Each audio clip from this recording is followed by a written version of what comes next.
Saudara, bagian ketiga dari iman Kristen dan politik dengan bacaannya kita yang tetap sama pada Roma pasal 13 ayat 1 sampai 5. Roma 13 ayat 1 sampai 5. Kita masih di sana.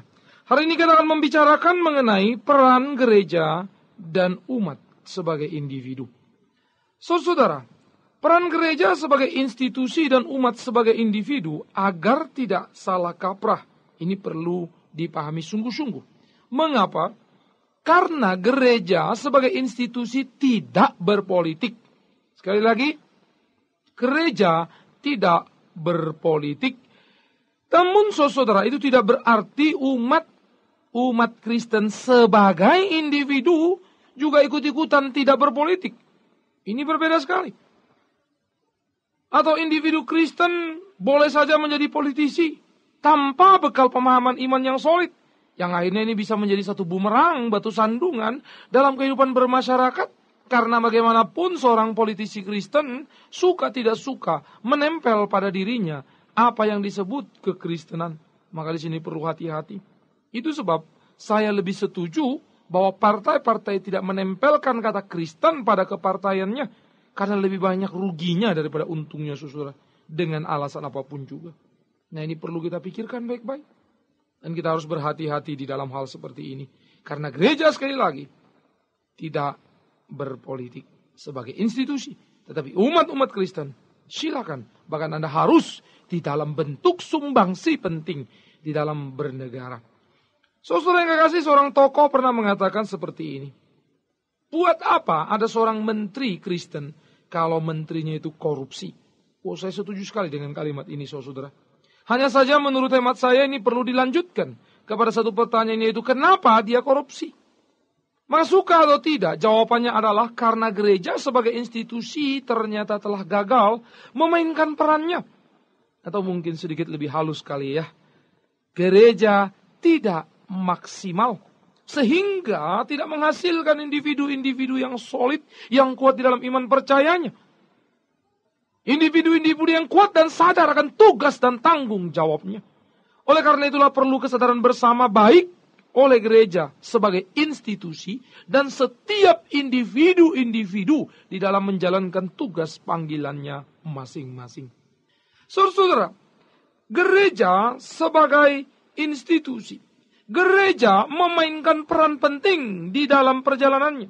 Pertama, gereja adalah pemberita Injil. Gereja harus bersifat misioner, tidak diam untuk dirinya sendiri.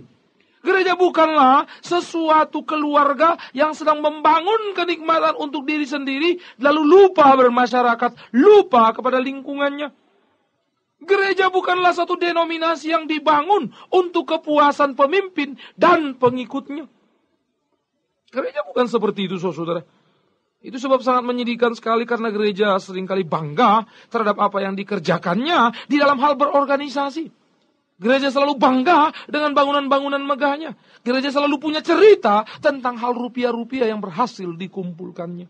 Atau keberhasilan menggerakkan umat atau pengikutnya untuk mencopot harta bendanya dan memberi kepada gereja. No, gereja boleh bangga kalau gereja betul-betul bersifat misioner, memberitakan Injil kemanapun dan menjadi berkat bagi siapapun sadar akan tugas dan panggilannya. Sehingga dia tidak terikat dan terbatas karena denominasi. Dia melompat melintasi segala batas apapun. Di dalam tugas misioner dia hadir di mana orang memerlukannya. Oleh karena itu saudara, tugas gereja harus diingat. Sebagai gereja pemberita Injil, misioner, tidak diam tetapi terus bergerak. Yang kedua, gereja juga memainkan peran sebagai pembina. Yaitu gereja harus bersifat kritis, tidak puas. Gereja mesti produktif, integratif, dan inovatif. Sehingga terus memutar dan selalu mampu integratif terhadap lingkungan, konteks yang berubah. Sehingga gereja selalu memberikan sumbangsi-sumbangsi penting. Mempersiapkan umat, mempersiapkan jemaat, mampu menjawab persoalan-persoalan dunia yang ada. Sehingga jemaat semakin dikukuhkan. Sadar akan tugas dan panggilan mereka. Maka di sini gereja sangat-sangat mempengaruhi warna dari individu-individu jemaatnya. Itu sebab saya katakan di atas tadi. Kalau ada seorang menjadi menteri Kristen, lalu dia korupsi dan amburadul hidupnya, bukankah berarti gereja sebagai pembina sudah gagal di dalam membina jemaat ini sebagai bagian warga jemaat gereja, sehingga sebagai individu dia bisa berbuat seenaknya dengan jabatan yang ada pada dia? Bukankah akhirnya gereja sebagai satu institusi pun harus bertanggung jawab? Karena dialah yang membina moral, mental, khususnya iman daripada warga ini, bukan? Nah, oleh karena itu, saudara, gereja perlu memainkan peran strategis ini. Yang ketiga, gereja sebagai pengutus. Gereja memiliki otoritas. Yang penting, gereja memiliki otoritas yang jelas, sehingga dia berhak untuk mengutus, mengarahkan individu-individu anggota gerejanya untuk berjalan pada jalan yang pas. Bukan sebaliknya.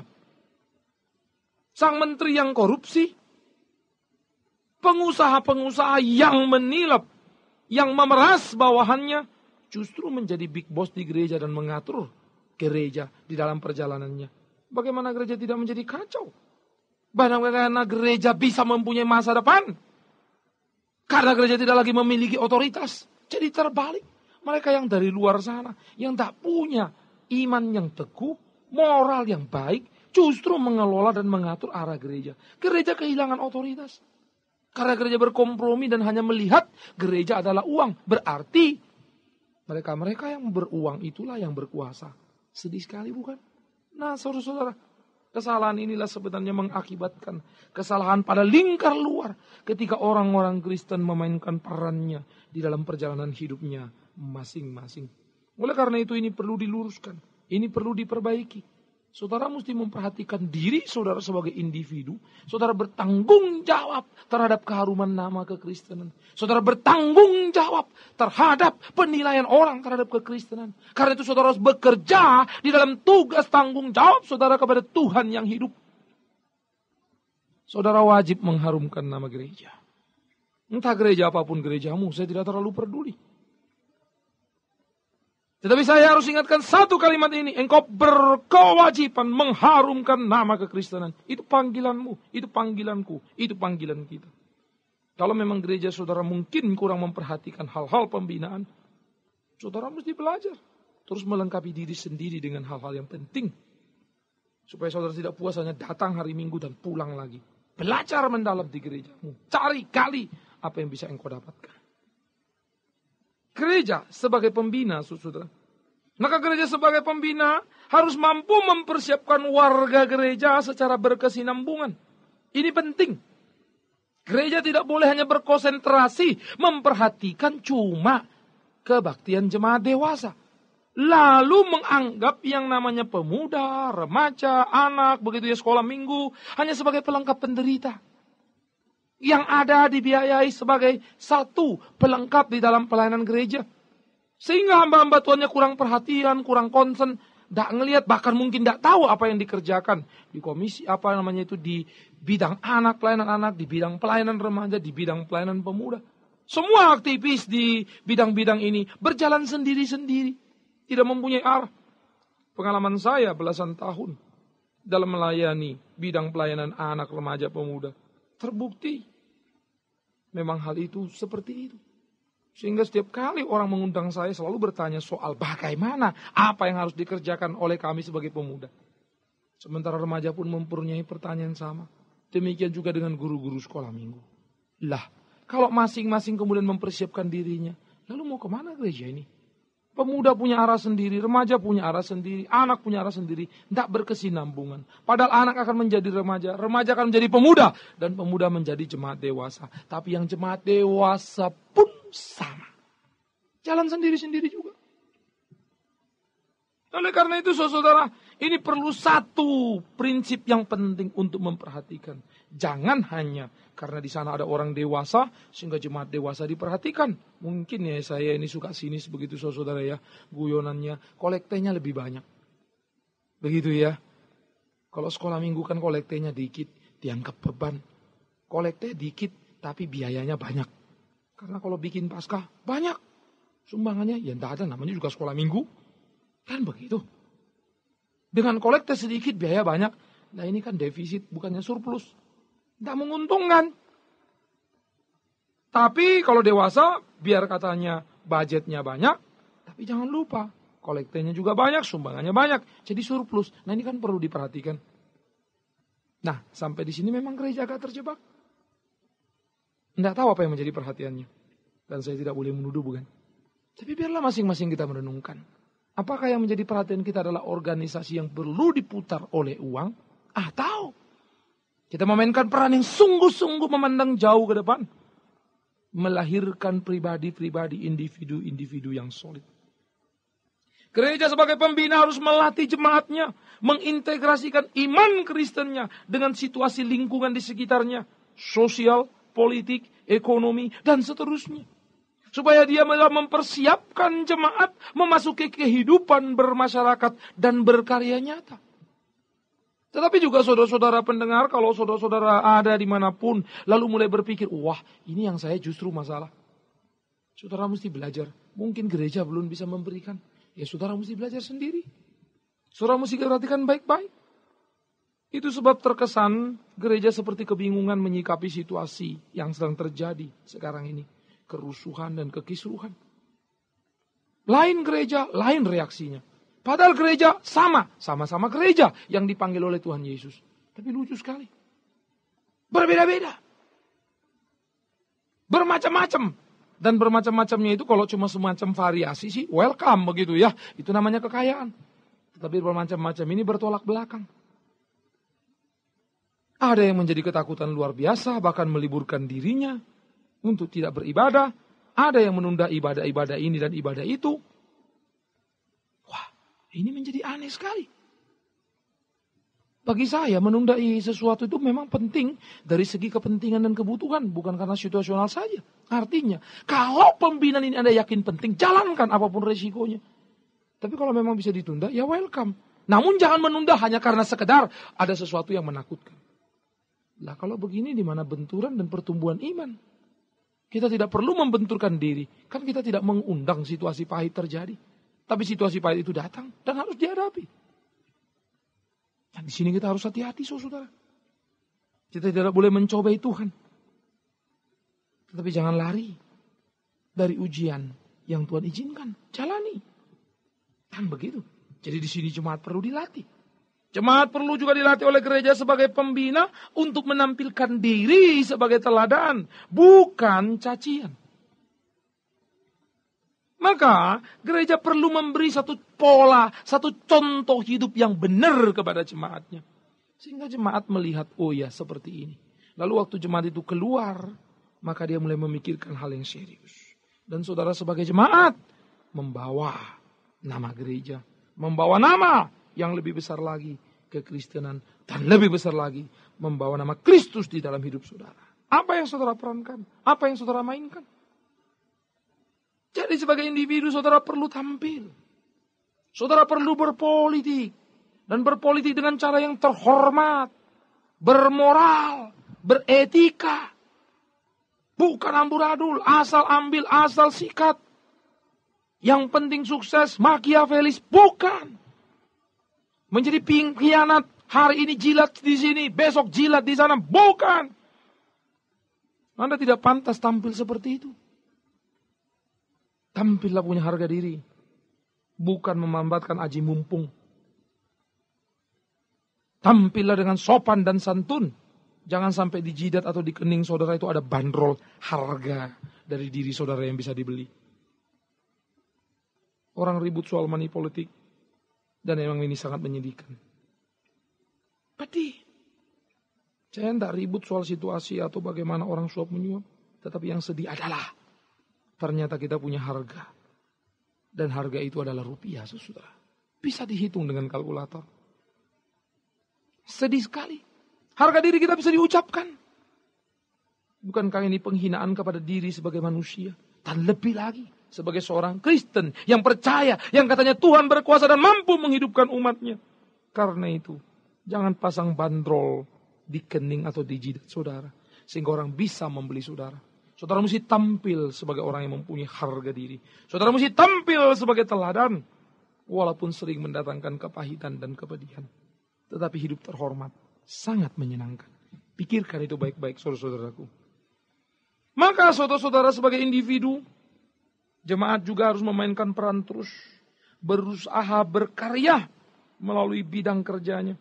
Kalau misalnya saudara di pemerintahan, mungkin saudara ada di eksekutif, di legislatif atau di yudikatif. Dimanapun saudara memainkan peran, jangan memainkan peran aji mumpung. Untung aku di sini. Ini tempat basah. Bukan begitu. Tetapi justru saudara memainkan peran, mungkin melawan arus dan menanggung resiko. Jangan takut. Saudara mungkin mampu juga mengintegrasikan bidang saudara dengan situasi yang ada. Artinya, kalau saudara sebagai individu yang bisnis, jangan cuma mengerti bisnis, tidak ngerti situasi sosial politik. Dan tidak ngerti, bukan karena tidak bisa ngerti, tapi karena tidak mau ngerti. Ini tugas tanggung jawab kita, saudara. Kita mesti mengerti banyak. Tapi expert dalam satu bidang, ahli dalam satu bidang. Tapi tidak bisa lepas dari yang lain. Itu yang sehat, termasuk berbisnis. Oleh karena itu, saudara mesti memikirkan baik-baik. Di mana saudara lemah, di mana saudara kurang, tambahi ilmu itu. Entah melalui majalah, entah baca koran, atau beli buku. Saudara mesti punya waktu untuk itu. Dengan demikian saudara bisa memainkan peran yang penting di dalam kehidupan ini. Tetapi gereja tadi sebagai institusi memainkan peran sebagai pembina. Dia mulai mengontrol sang jemaat ini. Dan jemaat itu memainkan perannya sebagai individu di tengah-tengah kehidupan real berbangsa dan bernegara ini. Oleh karena itu, jemaat sebagai individu harus bertindak senantiasa mempertimbangkan dirinya. Bukan untuk kepentingan perutnya dan keluarganya, tapi juga untuk kepentingan kekristenan. Pernahkah saudara mengkaitkan setiap usaha? Pernahkah saudara mengkaitkan setiap keputusan yang saudara mau ambil dengan iman saudara? Ini kan jadi penting. Dan ini berita gereja untuk setiap individu umat percaya. Dan saya berseru kepada kita semua. Karena saya percaya kalau begini, orang akan melihat betapa indahnya kekristenan. Dan orang akan merasakan betapa harumnya orang yang disebut Kristen. Tetapi sebaliknya, bisa menjadi bau busuk yang sangat menjengkelkan. Karena orang Kristen pun berlaku sama dengan orang dunia. Ini kan jadi repot. Orang Kristen pun tak bisa dipegang mulutnya. Orang Kristen pun berkolusi. Orang Kristen pun bersekongkol untuk menyingkirkan yang lain. Orang Kristen pun menyembunyikan keadilan. Orang Kristen pun menyembunyikan kebenaran. Siapa yang akan suka dengan kekristenan? Jangan salahkan kalau banyak orang tidak mau ke gereja karena perilaku orang-orang Kristen. Betul kita bisa berkata, jangan lihat Kristennya, tapi lihat Kristusnya. Masalahnya saudara, bagaimana dia bisa melihat Kristus kalau dia melihat kita yang dilihatnya dengan mata sangat kacau balau. Itu adalah tugas tanggung jawab kita. Itu sebab kita tidak boleh dan jangan sampai menjadi batu sandungan. Oleh karena itu saudaraku yang kekasih, di dalam memainkan peran tadi gereja mesti betul-betul sadar akan tugas dan panggilannya. Gereja mesti mampu tampil sebagai suara nabi tanpa sungkan dan tanpa takut. Gereja mesti memainkan peran memberitakan Injil itu, membina jemaat untuk menjadi kritis dan mengutus mereka untuk mewarnai dunia. Dan sebagai individu, jemaat terus berkarya di dalam takut akan Tuhan, memainkan perannya dengan maksimal, memberikan sumbangsi keadilan kebenaran bagi bangsa dan negara ini. Kita tidak perlu mengkristenkan bangsa ini. Itu bukan tugas panggilan kita. Kita perlu memberitakan Injil. Orang menjadi Kristen atau bukan Kristen, itu kemurahan Tuhan. Sehingga istilah kristenisasi tidak masuk di akal saya. Bagaimana bisa mau mengkristenkan orang? Kristenisasi adalah istilah politik, sumbangsi politik, pekerjaan politik. Itu pernah dikerjakan VOC waktu datang ke Indonesia. Hasilnya ya amburadul. Injil yang benar tidak bisa dipaksakan. Injil yang benar tidak bisa menyuap. Injil yang benar tidak bisa menjanjikan sesuatu. Injil yang benar adalah Injil berdasarkan kemurahan Yesus Kristus. Setiap individu Kristen mesti meluruskan ini kepada orang lain. Supaya orang lain mengerti kekristenan. Supaya orang lain tahu kekristenan. Keselamatan, pertobatan Allah, anugerah yang Allah berikan. Ini kan jadi tugas kita. Mainkan peran saudara. Sehingga orang bisa lihat kebesaran jiwa saudara. Saya percaya sebenarnya kalau Kristen itu dimengerti utuh, maka dia bisa memainkan peran yang pas sekali. Karena tidak ada unsur paksaan di situ. Kristen menghargai orang lain. Mengasihi seseorang tidak berarti orang itu mesti ikut kita. Tidak ada ajaran Alkitab seperti ini. Itu kemurahan Allah kok. Kalau boleh dia kenal, kalau boleh dia ikut Allah. Karena itulah menjadi tugas individu untuk bicara. Gereja sebagai institusi selalu mengalami kesulitan untuk bicara keluar terlalu banyak, bukan? Karena institusi sudah menjadi semacam hal yang menghalangi ruang geraknya. Tetapi sebagai individu, Anda kan friendly dengan orang lain. Sehingga image tentang gereja menjadi lurus dan benar. Oleh karena itu saudara, gereja bukan satu kekuatan politik yang perlu ditakuti. Tapi kehadiran gereja menjadi berkat karena memberikan sumbangsi melalui individu-individu bermutu untuk bangsa dan negara. Negara harus berterima kasih kepada gereja, bukan mencaci maki. Negara harus berterima kasih kepada gereja, bukan mencurigai. Tetapi persoalannya, sudahkah gereja memainkan perannya secara tepat? Sudahkah gereja memainkan perannya secara maksimal? Ini kan jadi pertanyaan. Sehingga kalau penghargaan tidak muncul, mari kita lihat apa yang sudah kita kerjakan. Oleh karena itu saudara, di dalam hal ini kita harus menciptakan suasana saling menasihati di dalam kehidupan bergereja antara institusi dan individu. Ada kebersamaan yang solid agar selalu bersama-sama berjalan dan tidak menyeleweng, saling menguatkan, saling meneguhkan, sehingga masing-masing memainkan perannya secara maksimal untuk puji hormat nama Tuhan. Selamat berkarya, hai gerejamu, hai individu-individu Tuhan. Biarlah kita sebagai institusi dan sebagai individu memainkan peran itu.